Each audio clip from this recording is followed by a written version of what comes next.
Hello, my fellow Americans. My name is Mike Heathcote, and I've been having this thought bounce around in my head that I would like for us to put to a test. Today, it seems as if this country is being torn apart at the seams.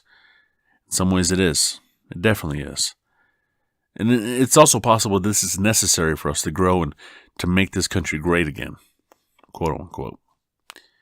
Upon learning someone's political alignment or who they voted for in the latest election, we've been putting them into a box and then pushing that box to the furthest end of the spectrum.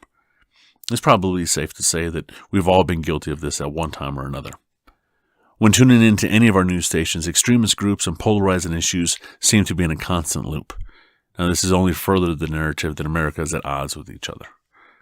Bill O'Reilly, Alex Jones, Sean Hannity, Chris Matthews, Joy Behar, Keith Olbermann, Glenn Beck, Rush Limbaugh, Megyn Kelly, Tommy Loren.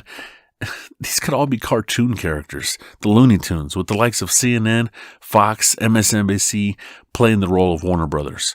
And we keep tuning in every Saturday morning, letting Bugs Bunny and friends shape our view of each other, our fellow Americans.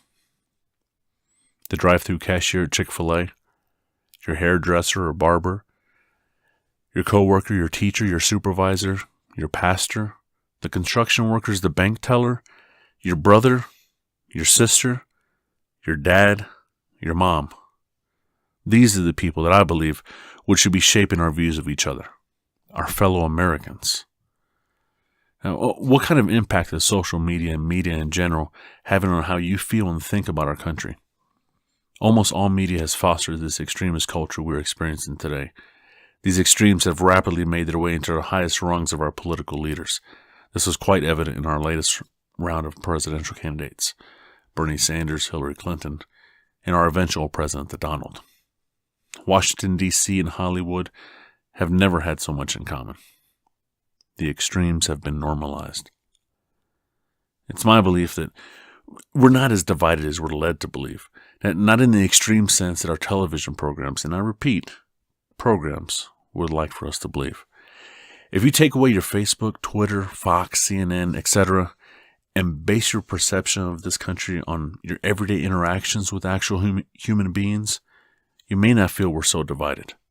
Sure, each of us is unique and have somewhat different belief systems, but probably agree on about 80% of our basic life issues. And it's that 20% which throws us into a frenzy at times and has been preyed upon. Now, this podcast will attempt to learn about our fellow Americans in a way that may not be feasible in our everyday lives. I'll do my best to represent every possible facet of this country, right, left, Christian, Muslim, straight, gay, trans, black, white, to infinity and beyond. Everyone is welcome, as long as you bring something to the party. This will be a place where minds can speak freely, without judgment. We'll learn about one another, what makes us different, what makes us alike, what motivates us, what makes us Americans. You've already bought the ticket. Let's take the ride.